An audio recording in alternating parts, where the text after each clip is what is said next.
ಜೊತೆ ಇದ್ದಾರೆ ಬೆಂಗಳೂರು ಗ್ರಾಮಾಂತರ ಜಿಲ್ಲೆಯ ಬಿಜೆಪಿ ಜಿಲ್ಲಾಧ್ಯಕ್ಷರು. ಏನ್ ಹೇಳ್ತಾರೆ ಇದ್ರ ಬಗ್ಗೆ ನೋಡೋಣ ಬನ್ನಿ. ಇತಿಹಾಸ ಪ್ರಸಿದ್ಧವಾದಂಥ ನಿಜಗಲ್ಲು ಸಿದ್ಧರಬೆಟ್ಟ ಪುರಾತನವಾದಂಥ ಒಂದು ಬೆಟ್ಟ ಇದು. ಇಲ್ಲಿ ಇತಿಹಾಸಗಳು ಸಾಕಷ್ಟಿದ್ದಾವೆ.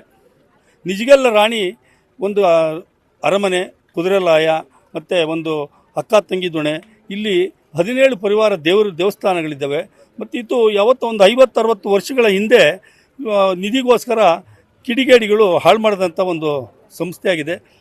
ಇಲ್ಲಿ ಅಳಿವಿನ ಹಂಚಿನಲ್ಲಿದ್ದಂಥ ದೇವಸ್ಥಾನಗಳನ್ನು ಜೀರ್ಣೋದ್ಧಾರ ಮಾಡಬೇಕು ಅನ್ನೋ ಒಂದೇ ಉದ್ದೇಶದಿಂದ ನಾವು ಸಿದ್ಧರಬೆಟ್ಟ ದೇವಸ್ಥಾನಗಳ ಜೀರ್ಣೋದ್ಧಾರ ಸಮಿತಿ ಅಂತೇಳಿ ಒಂದು ಟ್ರಸ್ಟನ್ನು ಮಾಡಿಕೊಂಡು ಆ ಟ್ರಸ್ಟಿನ ಮುಖಾಂತರ ಅಳಿವಿನ ಹಂಚಿನಲ್ಲಿರ್ತಕ್ಕಂಥ ದೇವಸ್ಥಾನಗಳನ್ನು ಇವತ್ತು ಜೀರ್ಣೋದ್ಧಾರ ಮಾಡುವಂಥ ಕೆಲಸವನ್ನು ನಮ್ಮ ಟ್ರಸ್ಟಲ್ಲಿ ಸುತ್ತಮುತ್ತ ರೈತರು, ಈ ಕಡೆ ಭಾಗದ ಸಿದ್ದಪ್ಪನ ಭಕ್ತರೆಲ್ಲ ಸೇರಿ ಒಂದು ಟ್ರಸ್ಟ್ ಮಾಡಿಕೊಂಡು ಇವತ್ತು 9 ವರ್ಷಗಳಿಂದ ಈ ಕಾರ್ಯಕ್ರಮವನ್ನು ಹಮ್ಮಿಕೊಂಡ್ಬಂದಿದ್ವಿ. ಮೊದಲಿಗೆ ಹನುಮಂತ ಜಯಂತಿಯನ್ನು ಆಚರಣೆ ಮಾಡಿದೋ. ಇಲ್ಲಿ ಮೂಲ ಸಿದ್ದಪ್ಪ ಆಗಿರೋದ್ರಿಂದ ಹಿಂದೆ ಸಿದ್ದಪ್ಪ ಜಾತ್ರೆ ಕೂಡ ನಡೀತಾ ಇತ್ತು, ನಿಂತೋಗಿತ್ತು. ಈಗ 2 ವರ್ಷದಿಂದ ಸಿದ್ದಪ್ಪ ಜಾತ್ರೆಯನ್ನು ಸಹ ಮಾಡ್ತಾಯಿದ್ದೀವಿ. ಈ ಸುತ್ತಮುತ್ತದ ಎಲ್ಲ ರೈತ ಬಾಂಧವರು, ಸಿದ್ದಪ್ಪನ ಭಕ್ತರು ಸಹಕಾರದಿಂದ ಸಾವಿರಾರು ಜನ ಇವತ್ತು ಸಿದ್ದಪ್ಪನ ದರ್ಶನ, ಹನುಮನ ದರ್ಶನ ಪಡೆದು ಪುನೀತರಾಗ್ತಾವ್ರೆ. ಆ ನಿಟ್ಟಿನಲ್ಲಿ ಬರುವಂಥ ದಿನಗಳಲ್ಲಿ ಒಂದು ಐತಿಹಾಸಿಕ ಸ್ಥಳವಾಗಿ ಮತ್ತೆ ಮರುಕಳಿಸಬೇಕು. ನಮ್ಮ ನೆಲಮಂಗಲದಲ್ಲಿ ಒಂದು ಟೂರಿಸಂ ಪ್ಲೇಸ್ ಆಗಬೇಕು ಈ ಜಾಗ. ಶಿವಗಂಗೆ ಇರ್ಬೋದು, ಸಿದ್ಧಗಂಗೆಗೆ ಇರ್ಬೋದು, ಮತ್ತು ಈ ನಿಜಗಲ್ಲು ಸಿದ್ಧರಬೆಟ್ಟ ಇವೆಲ್ಲ ಒಂದು ಪ್ರವಾಸ ತಾಣವಾಗಿ ಮಾಡಬೇಕು ಅನ್ನೋ ಉದ್ದೇಶ ಇದೆ. ನಾವು ಇವತ್ತು ಹಾಳಾಗ್ತಾರಂತ ಉಳಿಸಿದರೆ ನಮ್ಮ ಮುಂದಿನ ಪೀಳಿಗೆಗೆ ಇದು ಒಂದು ಐತಿಹಾಸಿಕ ಸ್ಥಳವಾಗಿ ಉಳಿಬೇಕು. ಈ ಮೇಲ್ಗಡೆ ಇರ್ತಕ್ಕಂಥ ದೇವಸ್ಥಾನ, ಒಂದೊಂದೇ ದೇವಸ್ಥಾನವನ್ನು ನಮ್ಮ ಟ್ರಸ್ಟಿನ ಜೀರ್ಣೋದ್ಧಾರವನ್ನಾಗ್ತದೆ. ಈಗ ಆಲ್ರೆಡಿ ಹನುಮ ದೇವಸ್ಥಾನ ಜೀರ್ಣೋದ್ಧಾರ ಆಗಿದೆ, ಗಣಪತಿಯ ಪ್ರತಿಷ್ಠಾಪನೆ ಆಗಿದೆ. ಇನ್ನು ಸಿದ್ದಪ್ಪಂದು ಮೂಲ ಸ್ಥಾನ ಹಾಗೇ ಇದೆ. ಅದನ್ನು ಜನ ಕೂತ್ಕೊಳ್ಳಿಕ್ಕೂ ಆಗ್ತಾ ಇರಲ್ಲ, ತುಂಬ ಕಷ್ಟದಲ್ಲಿತ್ತು. ಅದು ಇವತ್ತು ಜನ ನಿಂತು ಪೂಜೆ ಮಾಡೋಂಥ ಒಂದು ವ್ಯವಸ್ಥೆ ಆಗಿದೆ. ಬೆಟ್ಟಕ್ಕೆ ನಮ್ಮ ಈ ಅರಣ್ಯ ಇಲಾಖೆಯವರ ಸಹಕಾರದಿಂದ ಹಲವಾರು ಕಾರ್ಯಕ್ರಮಗಳನ್ನು ಮಾಡ್ತಾಯಿದ್ದಾರೆ. ಅವರು ಇವತ್ತು ಈ ಬೆಟ್ಟದಲ್ಲಿ ಇಡೀ ಜಿಲ್ಲೆಗೆ ಒಂದು ದೇವರ ಕಾಡು ಅಂತ ಒಂದು ಪ್ರಾಜೆಕ್ಟ್ ಇತ್ತು. ಆ ಪ್ರಾಜೆಕ್ಟನ್ನು ಇದಕ್ಕೆ ಮಂಜೂರು ಮಾಡಿದ್ದಾರೆ. ಅದ್ರ ಮುಖಾಂತರ ಫಾರೆಸ್ಟರ್ ಸಾಕಷ್ಟು ಸಹಕಾರ ಕೊಡ್ತಾ ಇದ್ದಾರೆ. ಇವತ್ತು ಕೂತ್ಕೊಳ್ಳಿಕ್ಕೆ ಹತ್ತುವಕ್ಕೆ ಮೆಟ್ಲು ಮಾಡಿಕೊಟ್ಟಿದ್ದಾರೆ, ಕೂತ್ಕೊಳ್ಳಿಕ್ಕೆ ಒಂದು ಚೇರಿನ ವ್ಯವಸ್ಥೆ ಮಾಡಿಕೊಟ್ಟಿದ್ದಾರೆ. ಈ ಇತಿಹಾಸವನ್ನು ಕೂಡ ಅಲ್ಲಿ ಬೋರ್ಡಲ್ಲಿ ಬರೆದಿದ್ದಾರೆ. ಈ ಥರ ಒಂದೊಂದೇ ಒಂದು ಮಾಡ್ಕೊಂಡು ಹೋಗ್ತಾ ಇದ್ದಾರೆ. ಇತ್ತೀಚೆಗೆ ಸ್ವಲ್ಪ ಕುಂಠಿತಗೊಂಡಿದೆ. ಬರುವಂಥ ದಿನಗಳಲ್ಲಿ ಇದನ್ನು ಒಂದು ಪ್ರವಾಸಿ ತಾಣವಾಗಿ ಮಾಡ್ತೀವಿ. ಮತ್ತು ಈ ಅರಣ್ಯ ಇಲಾಖೆಯವರು ಸಹ ತುಂಬ ಸಹಕಾರ ಕೊಟ್ಟಿದ್ದಾರೆ. ಅವರ ಸಹಕಾರದಿಂದ ನಾವು ಈ ಒಂದು ಐತಿಹಾಸಿಕ ಸ್ಥಳ ಪುನರ್ ನಿರ್ಮಾಣ ಮಾಡುವಂಥ ಕೆಲಸವನ್ನು ಮಾಡ್ತಾ ಇದ್ದೇವೆ.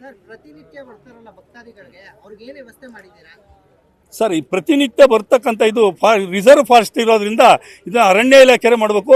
ಹಿಂದೆ ನಾವು ಬಂದಂಥವ್ರಿಗೆ ಟಾಯ್ಲೆಟ್, ಶೌಚಾಲಯಗಳು ಇರ್ಬೋದು, ಸ್ನಾನಗೃಹಗಳು ಇರ್ಬೋದು ಮಾಡಬೇಕಾಗಿತ್ತು. ಹಿಂದೆ ಒಬ್ಬ ಅಧಿಕಾರಿ ಯಾರೋ ಮಾಡಿದ ತಪ್ಪಿಗೆ ಮೇಲ್ಗಡೆ ಮಾಡಬೇಕಾಗಿದ್ದಂಥ ಒಂದು ಇದು ಟಾಯ್ಲೆಟ್ಟು ಮತ್ತು ಸ್ನಾನಗೃಹಗಳನ್ನು ಕೆಳಗಡೆ ಮಾಡಿದ್ದಾರೆ.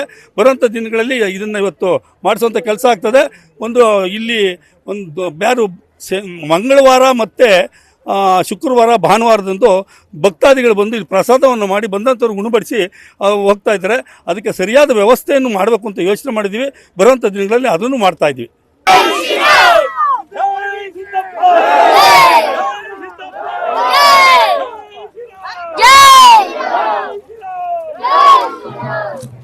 ತುಂಬ ಚೆನ್ನಾಗೈತೆ ನೋಡೋಕ್ಕೆಲ್ಲ. ದೇವಸ್ಥಾನಗಳನ್ನೆಲ್ಲವ, ಗಣೇಶನ ದೇವಸ್ಥಾನ, ಸುಬ್ರಹ್ಮಣ್ಯ, ಆಂಜನೇಯ, ಸಿದ್ದಪ್ಪ ಎಲ್ಲ ಚೆನ್ನಾಗಿ. ನಾವು ಆಗಲೇ ಒಂದು 25 ವರ್ಷ ಭಕ್ತಾದಿಗಳು ಈಗಾಗಲೇ ಬೆಟ್ಟವನ್ನು ಹತ್ತಿ ಇಳಿಯುವಂಥ ಕೆಲಸ ಮಾಡಿದ್ದಾರೆ. ಹೇಗಿತ್ತು ಅವ್ರ ಅನುಭವ? ಎಷ್ಟು ಖುಷಿ ಆಗ್ತಾ ಇದೆ? ಅವ್ರನ್ನ ಕೇಳೋಣ ಬನ್ನಿ. ಈ ಬೆಟ್ಟ ಹತ್ತೋದಕ್ಕೆ ಒಂಥರ ಖುಷಿನೇ, ನೀವು ಹೇಳ್ದಂಗೆ. ಯಾಕೆ ಅಂದರೆ ಈಗ ನಾವು ಹನುಮನ ಮೇಲೆ ಭಾರ ಆಗ್ಬಿಟ್ಟು ಬಂದಿರ್ತೀವಿ. ಹನುಮ ಮನಸ್ಸು ಎಷ್ಟೇ ಇಕ್ಕಟ್ಟಲ್ಲಿ ಇದ್ರೂ ಕೂಡ ಹಗುರ ಆಗೋಗುತ್ತೆ. ಎಷ್ಟು ಖುಷಿ ಆಗುತ್ತೆ ಅಂತಂದರೆ, ನೆಲಮಂಗಲದಿಂದ ಪಾದಯಾತ್ರೆ ಇದು 6ನೇ ಬಾರಿ ನಾವು ಬರ್ತಾ ಇರೋದು. ಪ್ರತಿ ವರ್ಷ ನಾವು ಏನು ಅನ್ಕೊತಾ ಇದ್ದೀವಿ ಅಷ್ಟು ನಮ್ಮ ಮನಸ್ಸಿಗೆ ತೃಪ್ತಿ ಕೊಡ್ತಾ ಇದೆ. ಆದರೆ ಹನುಮ ಮಾಲೆ ಹಾಕ್ಕೊಂಡು ಬರೋರು, ಎಸ್ಪೆಷಲಿ ಪಾದಯಾತ್ರೆ ನೋಡಿ, ಇವತ್ತಿಗೂ ಕೂಡ ನಾವು 6 ವರ್ಷದಿಂದ ನಾವು ಪಾದರಕ್ಷೆ ನಾವು ತೊಟ್ಟೇ ಇಲ್ಲ. ಇಲ್ಲಿವರೆಗೂ 3 ದಿನ 9 ದಿನಗಳ ಕಾಲ ನಾವು ಹಾಕ್ಕೊಂಡು ಬರ್ತಾನೆ ಇದ್ದೀವಿ. ಮತ್ತು ಹನುಮ ಮಾತ್ರ ಇಲ್ಲಿವರೆಗೂ ನಮ್ಮನ್ನ ಕೈ ಹಿಡಿದಿದ್ದಾನೆ ಅಂತಲೇ ಹೇಳ್ತೀವಿ. ತುಂಬ ಖುಷಿ ಆಗ್ತಾ ಇದೆ.